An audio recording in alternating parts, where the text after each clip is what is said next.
अस्सलाम वालेकुम। सबसे पहले तो बहुत ज़्यादा मैं मशकूर हूँ मियाँ हुसैन साहब का। मियाँ साहब, मैं इस काबिल नहीं हूँ जिस काबिल आपको लगता है कि मैं हूँ। तमाम तरीस इतने इंथुसियास्टिक किस्म के कमेंट का और मोहब्बत का बहुत शुक्रिया। खैर, मैं क्यों नहीं भाई, मैं तो सब लोगों के कमेंट को आंसर कर रहा हूँ और कोशिश करता हूँ कि मैं एक प्लेलिस्ट बना लेता हूँ। इसकी भी प्लेलिस्ट बना लेते हैं भाई, क्योंकि बहुत डिफरेंट किस्म का हमारा है ना, तो उसकी मैं अलग से प्लेलिस्ट बना लूँगा कि जो फ्रिक्वेंटली आस्क्ड क्वेश्चंस होंगे, मतलब सीएसएस में कैसे सब्जेक्ट सिलेक्शन करनी है, पीपीएससी की तैयारी कहाँ से करनी है, कांस्टेबल की तैयारी कहाँ से करनी है। तो चूंकि आपने पूछा है कि पीएचपी का आपका कांस्टेबल का पेपर है, तो वहाँ आपने कहाँ से तैयारी करनी है।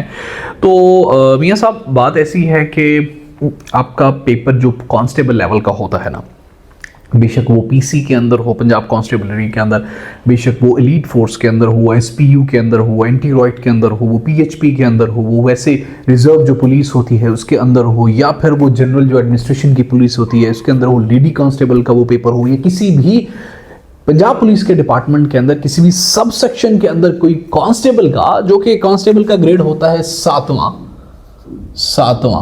इसका पेपर हो, तो उसका जो सिलेबस होता है वो ये होता है। वैसे तो मैं और मेरा दोस्त जो मेरी टीम का हिस्सा है, वैसे तो शहजाद भाई, हम कोशिश कर रहे हैं पंजाब पुलिस के पास पेपर ढूंढने। वैसे हम लैट पे काम कर रहे हैं, 1-2-4 दिन तक लैट के जितने पास पेपर हैं सबके सब हम डालने वाले हैं। उसके बाद गैट पे जाएंगे, एमडी गैट पे जाएंगे, और सब इंस्पेक्टर एएसआई और पुलिस के पास पेपर डालेंगे सारे के सारे। लेकिन उससे पहले मैं आपको बताऊं कि ये वाली video it's very essential for you. आपको पता होना चाहिए पेपर आएगा कहां से, ठीक है। पंजाब पुलिस का जो पेपर है 7वें ग्रेड का, वो कहां से आएगा। बिफोर दैट मैं आपको बताऊं दोस्तों, पेपर जो भी बनता है ना, वो कहीं भी हवा से नहीं बनता। पेपर बनने का बराह रास्त ताल्लुक आपके उस आखिरी डिग्री का होता है जो वहां पे आपको बताएगी। मतलब मैट्रिक लेवल पे अगर पेपर आया है ना, मैट्रिक लेवल पे अगर पेपर आया है, तो जो कुछ आपने मैट्रिक तक पढ़ा उस बारे में आपसे पूछा जाएगा। मैट्रिक तक आपने जो है ना वो ये चीजें पढ़ी, जनरल नॉलेज के बारे में कहीं ना कहीं पढ़ा, इस्लामियात के बारे में पढ़ा, उर्दू के बारे में, इंग्लिश के बारे में ये चीजें पढ़ी। या अगर इसके बारे में नहीं भी पढ़ा, जीके के बारे में, तो दोस्तों ये तो आपको जरूर पता होना चाहिए। बाकी ये तमाम सब्जेक्ट आपकी एकेडमिया का हिस्सा है, ठीक है। और अगर वो बीए के लेवल पे, लेट्स से जो सब इंस्पेक्टर की भर्ती आती है बीए बीएस के लेवल पे, तो उसका ये थोड़ा एडवांस हो जाएगा। चलो, समझ नहीं आई तो कोई बात नहीं, मैं इसको आपको समझा देता हूं। ये वीडियो का खत्म होने तक इंशाल्लाह आपको समझ आ जाएगी कि मैट्रिक का पेपर कहां से कैसे बनता है। दोस्तों, मैट्रिक का पेपर जो बनता है ना, वो जनरल नॉलेज और करंट अफेयर, ये इसके अंदर पूछे जाते हैं बेसिक, इन तमाम सब्जेक्ट्स के बेसिक्स पूछे जाते हैं। इंटरमीडिएट लेवल का पेपर आएगा तो इन तमाम सब्जेक्ट्स के जो आएंगे थोड़ा एडवांस लेवल आ जाएगा। अगर मास्टर्स लेवल तक जाएगा तो इन तमाम यही सब्जेक्ट पूछे जाएंगे और इनका थोड़ा एडवांस लेवल, मतलब इनका फुल वाला एडवांस लेवल आ जाएगा। बस सब्जेक्ट यही रहेंगे, लेवल इनका एडवांस आता जाएगा। यही तमाम पेपर्स का पैटर्न है। मैं आपको वैसे बताता चलूं, अगर कांस्टेबल के पीएचपी के कांस्टेबल आप बता रहे हैं आपकी भर्ती है वहां पे, ये कहीं पे भी किसी भी कांस्टेबल लेवल की अगर आपकी कोई पोस्ट के लिए आपने अप्लाई किया हुआ है और उसका पेपर आने वाला है, तो दोस्तों ये वाला पेपर इससे बाहर नहीं आएगा। वैसे तो हो सकता है आपके पेपर से पहले ही हम पास पेपर्स को सबको सॉल्व करके इसमें डाल दें, तो आपने तमाम पास पेपर सुन लेने, और साथ में इन सब्जेक्ट्स की जो मेरी प्लेलिस्टें बनी हुई है ना, जनरल नॉलेज की अलग से प्लेलिस्ट बनी हुई, करंट अफेयर की अलग से प्लेलिस्ट बनी हुई, इस्लामियत की अलग से प्लेलिस्ट बनी हुई, उर्दू की अलग से प्लेलिस्ट बनी हुई, इंग्लिश की अलग से प्लेलिस्ट बनी हुई है, मैथ्स और रीजनिंग ये मैंने कवर नहीं कराया हुआ, जनरल साइंस की मैंने बहुत कॉम्प्रिहेंसिव प्लेलिस्ट बनाई हो, और आईक्यू एनालिटिकल रीजनिंग की भी अभी तक नहीं बनी। सो ये दो चीजें आप कहीं और से करेंगे, बाकी तमाम तर आपको यहीं से मिल जाएगा। और इतना बेसिक से एडवांस लेवल का मिलेगा कि आपको कहीं और से नहीं मिलेगा। जेब में 24 घंटे आपकी जेब में डेटा रहेगा, मतलब कहीं से बुक बाय करने की जरूरत नहीं पड़ेगी, कहीं पे बैठ के पढ़ने की जरूरत नहीं पड़ेगी, बस हैंड पे लगाओ सुनते जाओ। ये है मेरा पैटर्न, ये है मेरा आइडिया, ताकि मैं अपने मुल्क के दोस्तों को अच्छी तरह से पढ़ा लूं। खैर, आपको जो जीके पूछा जाएगा उसमें से हिस्ट्री, जीके कहते हैं जनरल नॉलेज, जो जनरल एबिलिटी होती है, जनरल नॉलेज, जनरल चीजों के बारे में आपको पता होना चाहिए। जीके पूछा जाएगा, उसके अंदर हिस्ट्री पूछी जाएगी, पाकिस्तान की, दुनिया की जो बड़ी बड़ी इंपॉर्टेंट चीजें हैं, बड़े बड़े इंपॉर्टेंट कंट्रीज हैं, या एशिया का ज्यादा स्पेसिफिक, जियोग्राफी पूछी जाएगी, ये भी मैंने कवर कराई हुई है। और उसके अंदर आपको जो है ना वो कैपिटल्स पूछे जाएंगे, फलाने मुल्क का कौन सा कैपिटल है, फलाने मुल्क का कौन सा नहीं है। उसके करेंसीज पूछी जाएंगी। अच्छा, ये कैपिटल और करेंसीज और ज्योग्राफी के बारे में सिर्फ उन्हीं मुल्कों से पूछा जाएगा जो मुल्क खबरों में रहते हैं। मतलब आजकल अमेरिका खबरों में है तो अमेरिका के बारे में पूछा जाएगा, यूक्रेन रशिया की जंग चल रही है तो उनका कैपिटल पूछो, उनकी करेंसी पूछी जाएगी, उनके बाकी इंपॉर्टेंट उनके जो सीज लगते हैं वो पूछे जाएंगे। इस तरह से इनसे मुताल्लिक इसराइल के बारे में पूछा जाता है, जब वो अगर चाइना खबरों में तो उसके बारे में पूछा जाता है। सो सबको याद करने की वो जो 210 प्लस कंट्रीज रजिस्टर्ड हैं या 200 प्लस कंट्रीज, तमाम को याद करने की जरूरत नहीं है। सिर्फ आपने इंपॉर्टेंट कंट्रीज जो खबरों में रहती हैं, अगर नहीं पता तो ये वाली मेरी 2 प्लेलिस्टें सुन लेनी है। अगर खुद से करना है तो जो इंपॉर्टेंट कंट्रीज है वो करो, अगर नहीं पता तो आपने ये वाली 2 मेरी प्लेलिस्टें सुन लेनी है। अच्छा, अभी बात करते हैं इस्लामिक स्टडीज की। मैट्रिक लेवल पे जो आपने अब आज तक इस्लामियत पढ़ी है ना, आपको उसके अंदर से ही आएगा, बाहर से नहीं आएगा। इसके अंदर basic principles, basic pillars of Islam, Quran Sharif और इस्लामिक हिस्ट्री, मैंने ये तमाम चीजें बड़ी डिटेल को 10,000 एमसीक्यूज वन लाइनर की सूरत में मैं कवर करा रहा हूं, हिस्ट्री से लेके एडवांस लेवल तक। ठीक है, बेसिक से लेकर एडवांस लेवल तक। तो आपको दूसरा जो सब्जेक्ट आपके पेपर के अंदर आएगा वो होगा इस्लामियात। ठीक है, एक सब्जेक्ट है बहुत अहम, वो है उर्दू। उर्दू को जरा अच्छे से कर लेना क्योंकि इसमें ज्यादा अच्छा, अगर तो बहुत आसान इसमें आता है। मतलब उर्दू के टेंसेस, फेल, मफूल, वो तमाम चीजें मैं कराऊंगा, लेकिन अभी तक मैंने उर्दू स्टार्ट की हुई है लेकिन अभी एंड पे नहीं पहुंचा मैं। इसके जेंडर, वाहिद, जमा, मुज़क्कर, मुअन्नस पूछा जाता है, प्लूरल और मुज़क्कर मुअन्नस, सेंटेंसेस करेक्शन, और वो रोजाना अखबार पढ़ता है कि पढ़ती है। ठीक है, ये वाला। और उसके बाद मजमून बाजुकात आ जाता है 10 नंबर का उर्दू का, वो मैं आपको तरीका सिखा दूंगा। अगर आप लोग 100 स्टूडेंट कांस्टेबल का इकट्ठा होकर मुझे इनबॉक्स कर देगा और बोलेगा सर 100 स्टूडेंट हो गए, तो मैं कांस्टेबल की प्रॉपर तैयारी स्टार्ट करा दूंगा फ्री ऑफ कॉस्ट। मुझे कुछ नहीं आप लोगों से चाहिए।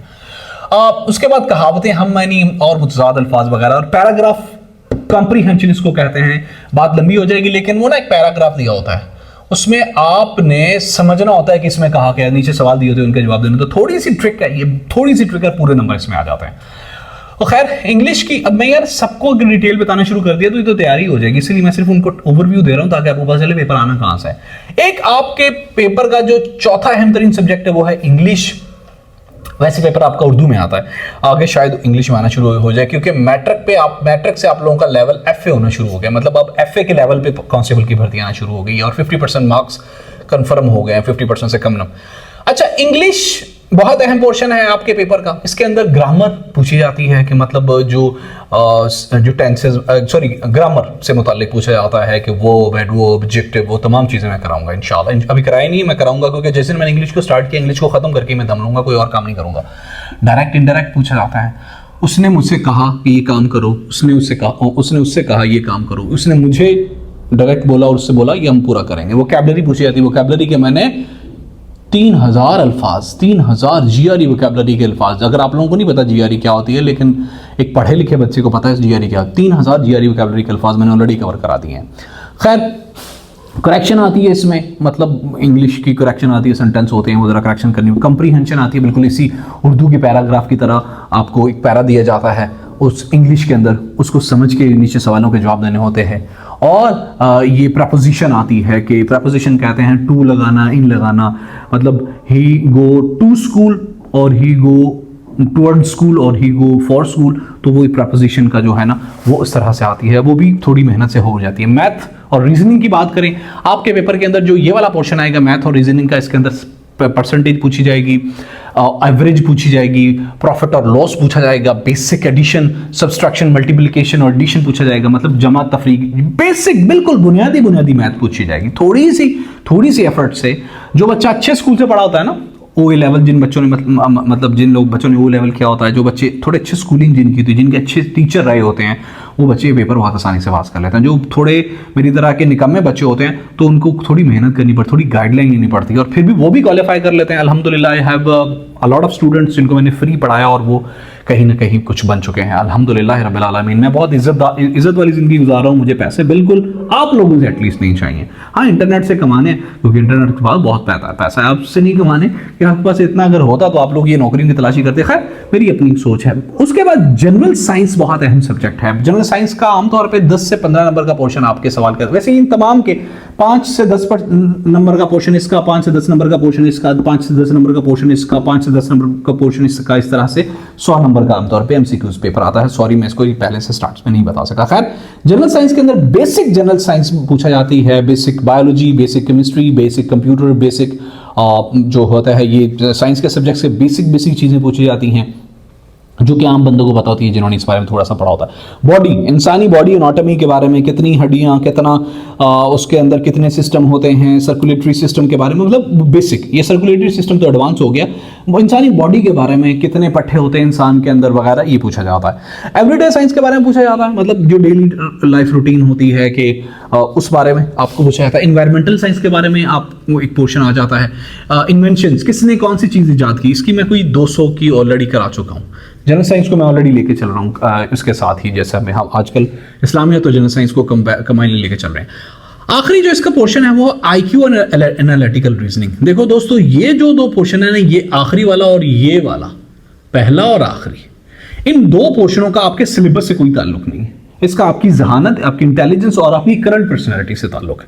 ठीक है, ये जो पेपर है ना, आईक्यू एंड एनालिटिकल रीजनिंग, ये आप लोगों की दिमागी इस्तात, ज़हनी एबिलिटी को चेक करने के लिए होता है। इसमें नंबर सीरीज दी होती है, मतलब बताया गया होता है भाई 1, 3, 5, 9 और दरमियान में क्या मिस है, दरमियान में 7 में से आपने ये उसमें से वो बताना होता है। इसके अलावा इसमें एनालॉजीज दी होती हैं दोस्तों, इसमें कोडिंग डिकोडिंग दी होती है, मतलब फिर मैं उस पर डिटेल बात करूंगा। और इसमें जो पैटर्न्स दिए होते हैं कि भाई एक पैटर्न दिया होता है और उसमें से बताना होता है कि आपने वो कौन सा सही और कौन सा गलत है। दोस्तों, कांस्टेबल के पेपर के लिए अगर आप लोग कोई 10 स्टूडेंट मुझे इसके नीचे वो दे दोगे, कोई कमेंट दे दोगे, तो मैं एक कांस्टेबल के पेपर की अलग से प्लेलिस्ट बना के इसकी प्रॉपर प्रिपरेशन स्टार्ट कर दूंगा। ठीक है, क्योंकि मैंने ये सब्जेक्ट आधे तो पहले वैसे ही बनाए हुए हैं। मतलब अगर आप इसी चैनल की अलकरम स्कूल ऑफ थॉट्स की प्लेलिस्ट में जाएंगे तो आपको इन चैनल्स का आधे से ज्यादा मटेरियल वैसे मिल जाएगा। अगर आप लोग कहोगे तो मैं जो रिमेनिंग रह जाएगा उसको पूरा कंपाइल करके एक प्लेलिस्ट बनाऊंगा। वो प्लेलिस्ट आपने क्या करनी है, अंदर वाली बात है, प्लीज डाउनलोड ना किया करें यार, मुझे रेवेन्यू नहीं आता। तो उसको आपने 2-3 बार उस प्लेलिस्ट को एक बार ही सुन लेना यार, उस पूरी प्लेलिस्ट को एक बार सुन लेना, आपका कांस्टेबल का पेपर इंशाअल्लाह, मैं अल्लाह को आपसे कोई तारीफ लेने के लिए नहीं, अल्लाह के हुक्म से 60 से 70% आपके नंबर 50 से तो बिल्कुल कभी भी हमेशा ऊपर ही आएंगे, इससे प्लस ही नंबर आएंगे, इससे नीचे नहीं आएंगे। अगर आप ये वाला मेरा पैटर्न फॉलो कर लेंगे या मेरे वाली जो प्लेलिस्ट मैं बनाऊंगा अगर उसको आप डाउनलोड करके, डाउनलोड नहीं करनी यार, वैसे सुनना है, उसको सुन लेंगे। तो मजीद अगर कोई क्वेश्चन है, कोई क्वेरी है तो प्लीज मुझे पूछें, मुझे बार बार पूछें। I am here to serve the humanity. और आखिरी एक अहम बात, मुझे ना एक दोस्त ने, वैसे हुसैन ने बहुत अच्छा मैसेज किया जिसके रिस्पॉन्स में मैंने कल ही वीडियो बना देनी थी, फिर इसके बाद एक और दोस्त ने मैसेज कर दिया। मैं उनका शुक्रिया अदा करना चाहता हूँ, नाम नहीं लूंगा, हुसैन का तो मैंने नाम ले लिया, मैं हुसैन साहब का। उन्होंने बड़ा अजीब बोला, सस्ती चीज़ के बारे में बोला। तो मैं आखिरी एक कमेंट देना चाहता हूँ कि देखो दोस्त, कायनात में हर एक चीज़ जो फ्री मिल जाए ज़रूरी नहीं कि वो सस्ती भी हो, ज़रूरी नहीं, हो सकता है मैं सस्ता हूँ, लेकिन इसकी एक मिसाल मैं आपको देता हूँ। कायनात में सबसे सस्ती, सबसे सस्ता आपको जो चीज़ मिलती है वो आपके वालिदैन का प्यार है। वो कॉस्टलेस होता है, एनी टाइम अवेलेबल होता है, वगैरह वगैरह वगैरह, और वही कायनात में सबसे ज़्यादा महंगी चीज़ होती है।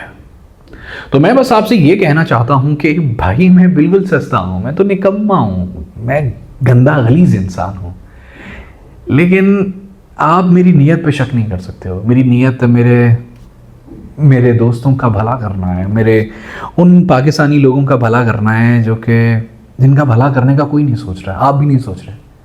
आपने मुझे मतलब कहा कि मैं सस्ता हूँ इसीलिए मैं कोई कर नहीं सकता। Thank you so much and may Allah bless you and your family and may Allah आपका अल्लाह थोड़ा ज़र्फ बड़ा करे। मेरा मकसद वो नहीं है जो आप कह रहे हैं, ना मैं सस्ता हूँ, ट्रस्ट मी, मेरे पास पैसे हैं, मेरे पास सोर्सेज हैं, मैं इंस्टीट्यूशन बना के जैसे चूरन बेच सकता हूँ, जैसे अकेडमीज वाले बेच रहे हैं।